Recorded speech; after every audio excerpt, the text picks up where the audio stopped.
중고등부 예배를 하나님께 드리시겠습니다. 전능하사 천지를 만드신 하나님 아버지를 내가 믿사오며 그 외아들 우리 주 예수 그리스도를 믿사오니 이는 성령으로 잉태하사 동정녀 마리아에게 낳으시고 본디오 빌라도에게 고난을 받으사 십자가에 못 박혀 죽으시고 장사한 지 사흘 만에 죽은 자 가운데서 다시 살아나시며 하늘에 오르사 전능하신 하나님 우편에 앉아 계시다가 저리로서 산자와 죽은 자를 심판하러 오시리라. 성령을 믿사오며 거룩한 공예와 성도가 서로 교통하는 것과 죄를 사하여 주시는 것과 몸이 다시 사는 것과 영원히 사는 것을 믿사옵나이다. 아멘.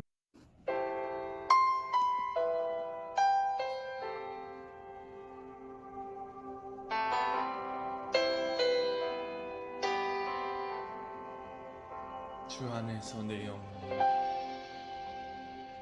주 안에서 내 영혼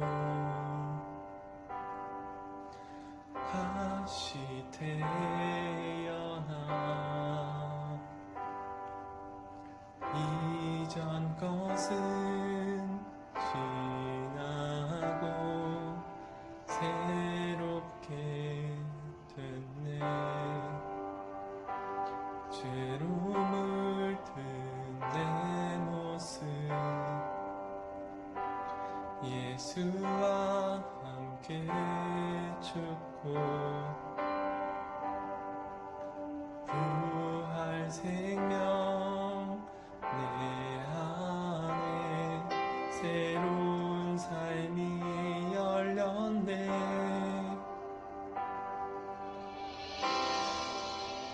너희가 나를 택한 것이 아니요 내가 너희를 택하여 세웠나니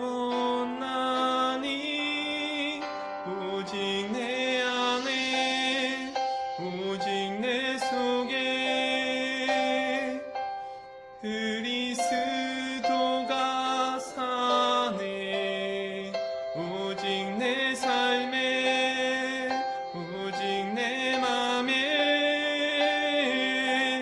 그가 주인 되셨네.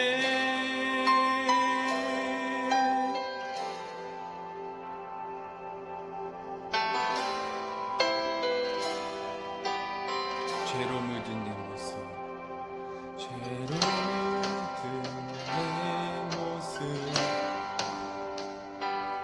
예수와 함께 죽고 부활 생명 내 안에 새로운 삶이 열렸네.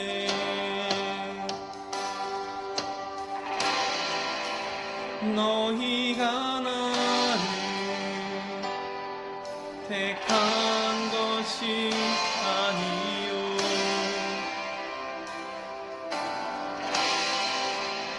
내가 너희를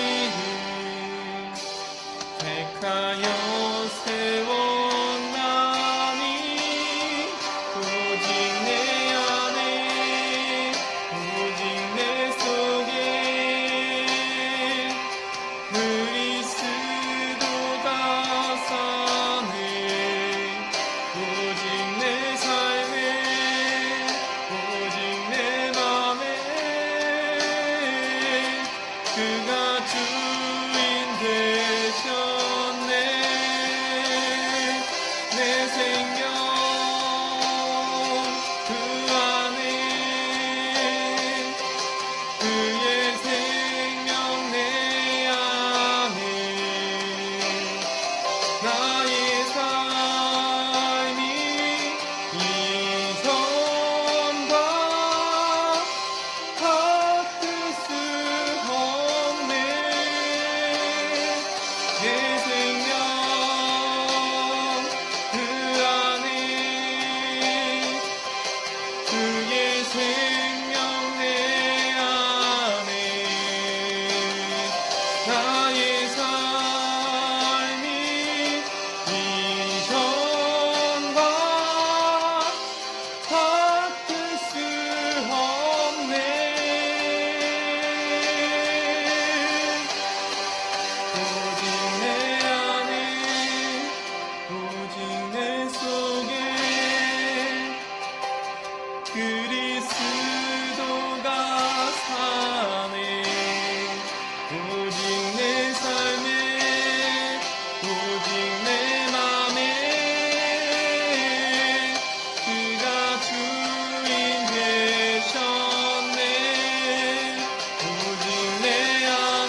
드리겠습니다.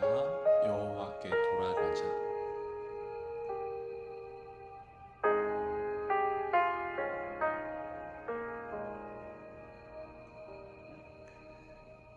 내 백성이 나를 떠나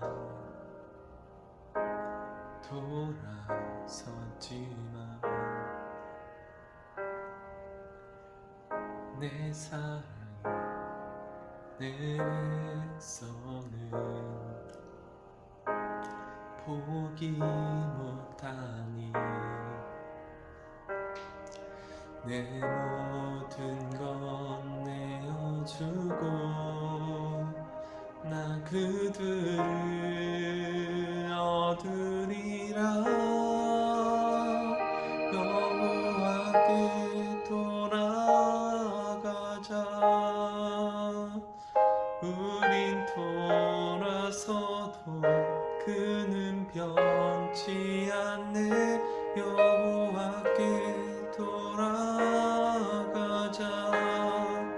우린 넘어져도 그 사랑 영원하네.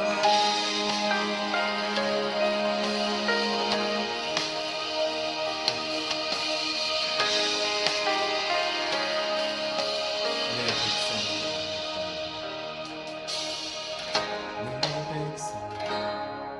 나를 떠나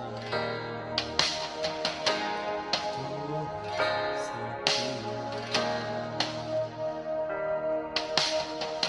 내 사랑 내 백성을 포기 못하니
기도드리겠습니다.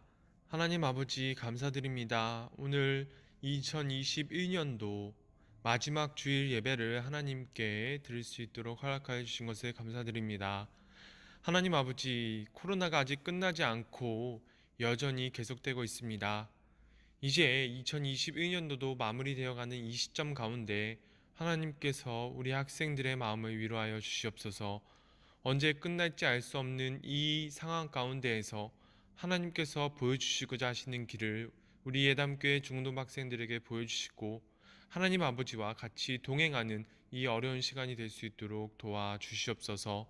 하나님 아버지, 이제 내년에 새로운 학년으로 올라가고 새로운 이제 학교로 가는 학생들이 있습니다.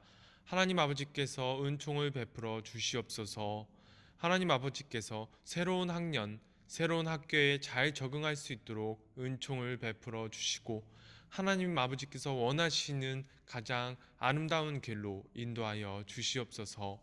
건강 지켜주시고 학업에 필요한 모든 것들을 지원해 주셔서 모든 것들이 하나님 앞에서 가장 선한 방향으로 나아갈 수 있도록 주여 우리 예담교회 중고등 학생들에게 은총을 베풀어 주시옵소서. 오늘 말씀을 통하여 우리 예담교회 중고등부 학생들이 하나님께서 원하시는 것이 무엇인지 깨닫고 마음속에 하나님을 모셔드릴 수 있는 그러한 말씀 선포가 되어질 수 있도록 주여 우리와 함께하여 주시옵소서. 감사드리며 예수님의 이름으로 기도드립니다. 아멘.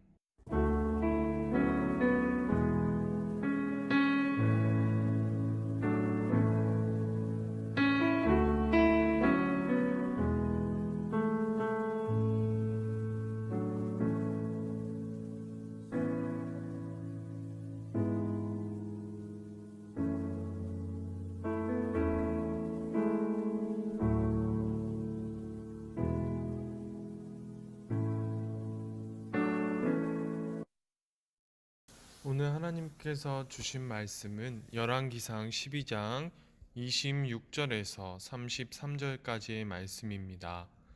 오늘 하나님께서 주신 말씀은 열왕기상 12장 26절에서 33절까지의 말씀입니다. 찾으신 줄 알고 봉독해 드리겠습니다. 그의 마음에 스스로 이르기를 나라가 이제 다윗의 집으로 돌아가리로다. 만일 이 백성이 예루살렘에 있는 여호와의 성전에 제사를 드리고자 하여 올라가면 이 백성의 마음이 유다 왕 된 그들의 주 르호보암에게로 돌아가서 나를 죽이고 유다의 왕 르호보암에게로 돌아가리로다 하고 이에 계획하고 두 금송아지를 만들고 무리에게 말하기를 너희가 다시는 예루살렘에 올라갈 것이 없도다. 이스라엘아, 이는 너희를 애굽 땅에서 인도하여 올린 너희의 신들이라 하고 하나는 베델에 두고 하나는 단에 둔지라. 이 일이 죄가 되었으니 이는 백성들이 단까지 가서 그 하나에게 경배함이더라. 그가 또 산당들을 짓고 레위 자손 아닌 보통 백성으로 제사장을 삼고 여덟째 달 곧 그 달 15째 날로 절기를 정하여 유다의 절기와 비슷하게 하고 제단에 올라가되 베델에서 그와 같이 행하여 그가 만든 송아지기에 제사를 드렸으며 그가 지은 산당의 제사장을 베델에서 세웠더라. 그가 자기 마음대로 정한 달 곧 8째 달 15째 날로 이스라엘 자손을 위하여 절기로 정하고 베델에 쌓은 제단에 올라가서 분향하였더라. 아멘. 안녕하세요. 예담교회 중고등부 여러분. 오늘 2021년 마지막 하나님의 말씀을 들으러 오신 여러분을 환영합니다. 어느새 이제 2021년도도 다 지나갔네요. 코로나가 이때쯤이면 좀 잠잠해질 것이라고 생각을 했었는데 작년 이맘때의 전도사님의 생각이 맞지 않은 것으로 보아서 과연 내년에는 어떻게 될지 약간 걱정이 됩니다. 그래도 오늘 말씀을 통하여서 하나님께서 우리에게 말씀하시고자 하는 것이 있다고 전도사님은 생각합니다. 우리가 이 어려운 코로나 상황 가운데에서 어떻게든 하나님의 마음을 알고 하나님의 뜻대로 나아갈 수 있었으면 좋겠습니다. 여러분, 오늘은 북이스라엘과 남유다로 갈라진 이후에 북이스라엘의 초대왕이 되었던 여로보암에 대해서 알아가 보려고 합니다. 여러분, 혹시 이스라엘이 북이스라엘과 남유다로 분열되었던 사건을 혹시 기억하시나요? 이 사건은 솔로몬이 하나님의 경고를 계속 무시하고 우상 숭배를 계속하고 이스라엘 땅에서 압제를 계속해서 펼침으로 말미암아 하나님께서 내리신 벌로 인하여 벌어진 사건이었습니다. 하나님께서는 솔로몬의 아들 르호보암 때에 이르러서 마침내 이스라엘 나라를 두 개로 나누셨지요. 전도사님이 말씀드렸던 그 이유, 하나님께서 이스라엘을 두 개의 나라로 나누셨던 이유는 두 개의 나라 중 하나라도 하나님께 돌아옴으로 말미암아 다른 한 나라도 같이 하나님께로 돌아오게 하는 것, 그것이 바로 하나님께서 이스라엘을 두 개로 나누신 이유였습니다. 여러분, 오늘은 초대 북이스라엘 왕이 되었던 여로보암에 대해서 알아보고 그가 왕이 된 직후에 행했던 정책들을 보면서 하나님께서 어떤 마음을 가지고 계신지 살펴볼게요. 우선 여로보암은 에브라임 족속 출신으로 솔로몬 왕의 신하였는데요. 솔로몬 왕이 여로보암이 이 일을 하는 모습을 보고 그를 요셉 지파의 노역을 담당하는 감독관으로 임명하였습니다. 그러다가 하나님이 보내신 선지자를 통하여서 이스라엘 12지파 중 12의 지파를 다스리게 되는 왕으로 선택을 받았지요. 그러면서 하나님께서 여로보암에게 한 가지 약속을 하셨습니다. 그것이 무엇이냐면, 만약 여로보암이 하나님께서 명령하신 그 명령들을 지키고 솔로몬이 행했던 압제를 행하지 않고 하나님께서 자신의 백성이라고 말씀하셨던 이스라엘의 백성을 하나님의 뜻대로 섬긴다면 여로보암의 가문에서 오래도록 왕이 나오게 될 것이고 여로보암의 가문이 견고하게 될 것이라고 약속하셨던 것이지요. 그리고 여로보암은 마침내 하나님께서 말씀하셨던 대로 북이스라엘의 왕이 되었습니다. 그렇다면 여로보암은 하나님의 뜻대로 북이스라엘 백성들을 섬겼을까요? 여러분, 오늘 말씀을 보면 여로보암이 왕이 된 직후에 행했던 정책들이 나와 있습니다. 첫 번째 정책은 금송아지를 두 개 만들어서 북이스라엘의 두 개의 지역에 세우는 것이었습니다. 하나는 북이스라엘의 북쪽 끝에 있는 단이라는 장소에 세웠고요. 다른 하나는 남유다의 예루살렘과 붙어있는 베델이라는 곳에 세웠습니다.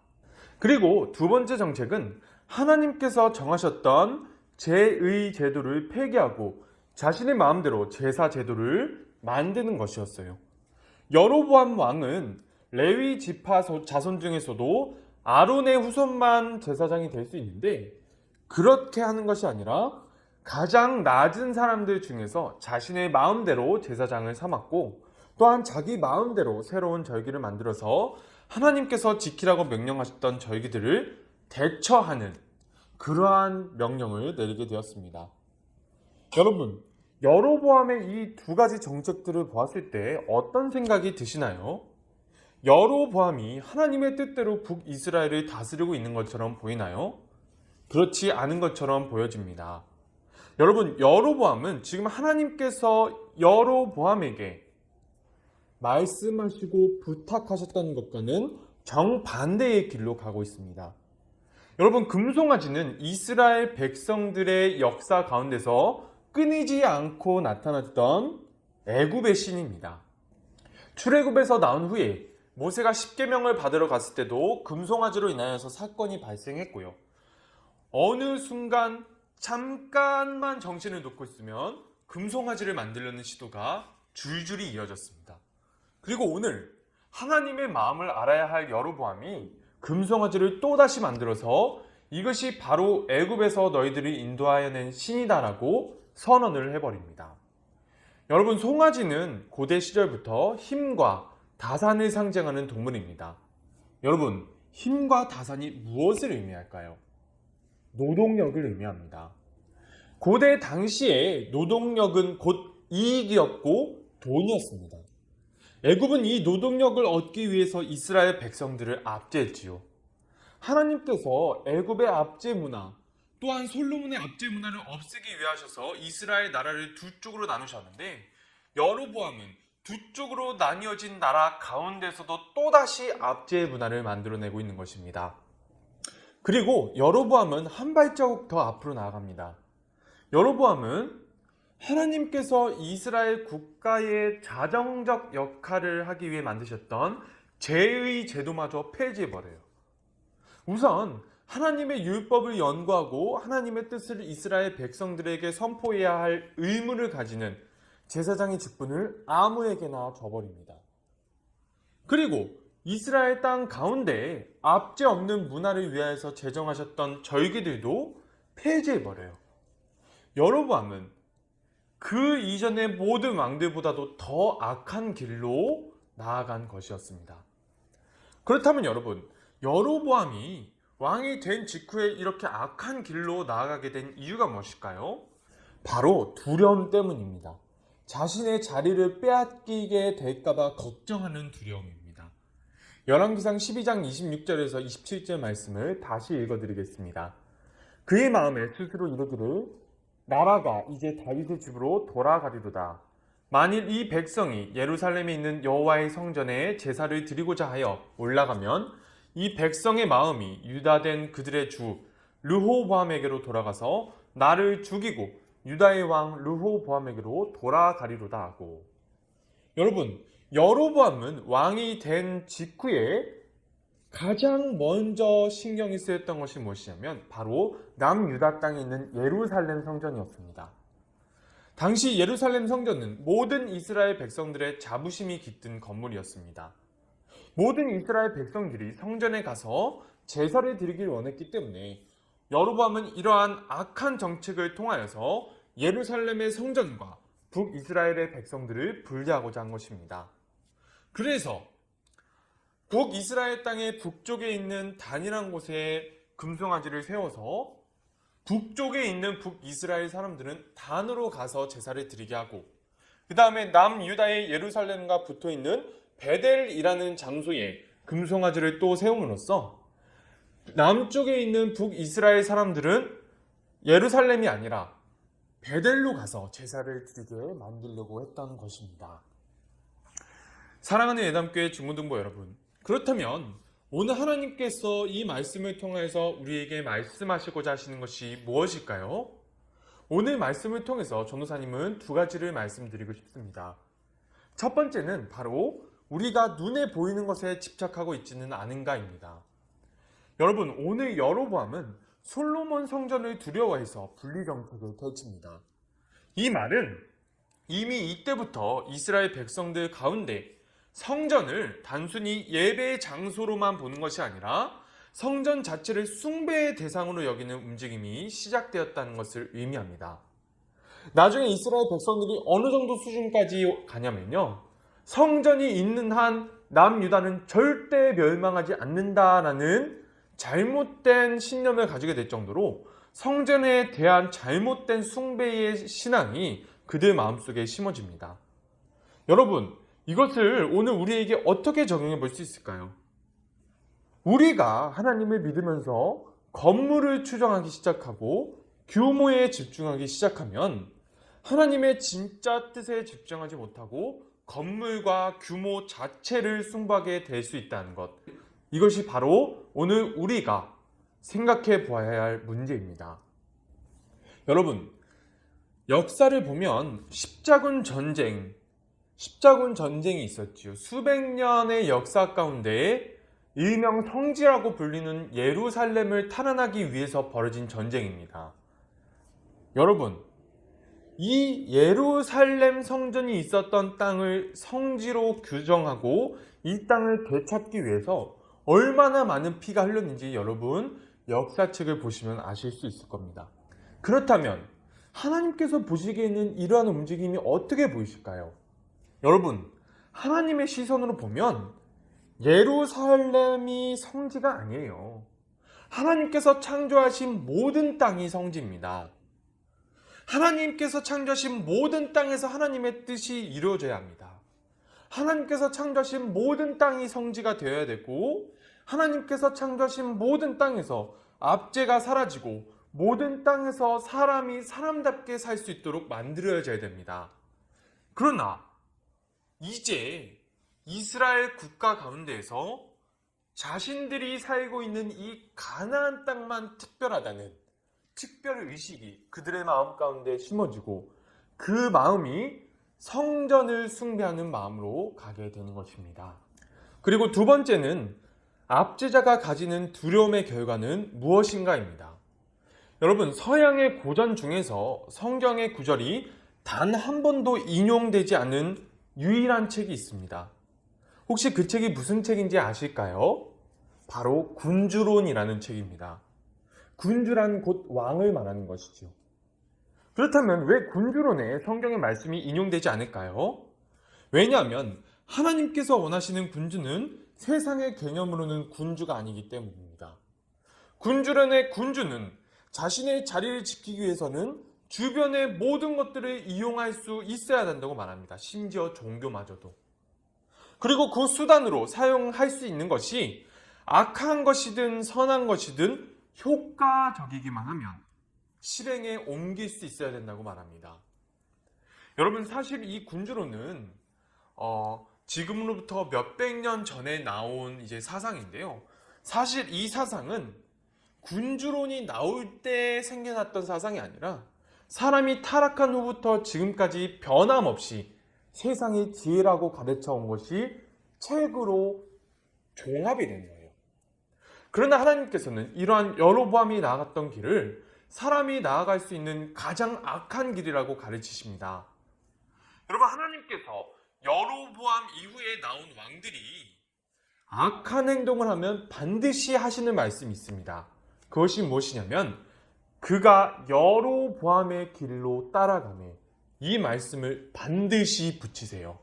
세상의 지혜라고 말하고 하나님께서 악한 길이라고 말씀하시는 이 여로보암이 갔던 길이 어떠한 결말을 맞게 되냐면요, 여로보암의 가문에 심판이 내려짐으로 말미암아 단 2대 만에 왕조의 대가 끊겨지고 여로보암의 가문에 속해 있던 모든 남자들은 단 한 명만 빼고 모두 길거리에서 비참하게 죽임을 당합니다. 이러한 결말이 세상의 지혜라고 말하는 그러한 악한 길의 결말이 있는 것을 우리가 깨달을 수 있었으면 좋겠습니다. 여러분, 오늘 말씀을 통하여 알아본 말씀의 메시지는 두 가지입니다. 첫 번째는 우리가 눈에 보이는 것에 집착하여서 하나님의 진짜 뜻을 보지 못하는 일이 없어야 한다는 것입니다. 그리고 두 번째는 세상이 말하는 지혜, 압제의 가치관이 당장은 효과적으로 보일지는 몰라도 세상을 창조하신 하나님의 눈에는 가장 악한 것임을 우리가 기억할 수 있었으면 좋겠습니다. 여러분, 오늘 2021년 12월 마지막 주일, 우리가 하나님의 마음을 알고 하나님의 뜻대로 살며 내년에도 더욱더 하나님께로 나아갈 수 있는 우리가 되었으면 좋겠어요. 여러분, 그리고 오늘은 이제 12월 마지막 2021년도의 마지막 주일입니다. 그래서 오늘은 가족과 함께 보내고 공과는 따로 여러분들께 보내드리지 않도록 하겠습니다. 여러분, 오늘 말씀 들어주셔서 너무 감사하고요. 다음 주에 만나요. 주기도문으로 예배를 마치시겠습니다. 하늘에 계신 우리 아버지여, 이름이 거룩히 여김을 받으시오며 나라가 임하시오며 뜻이 하늘에서 이루어진 것 같이 땅에서도 이루어지이다. 오늘날 우리에게 일용할 양식을 주옵시고 우리가 우리에게 죄 지은 자를 사하여 준 것 같이 우리의 죄를 사하여 주옵시고 우리를 시험에 들게 하지 마옵시고 다만 악에서 구하옵소서. 대개의 나라와 권세와 영광이 아버지께 영원히 있사옵나이다. 아멘.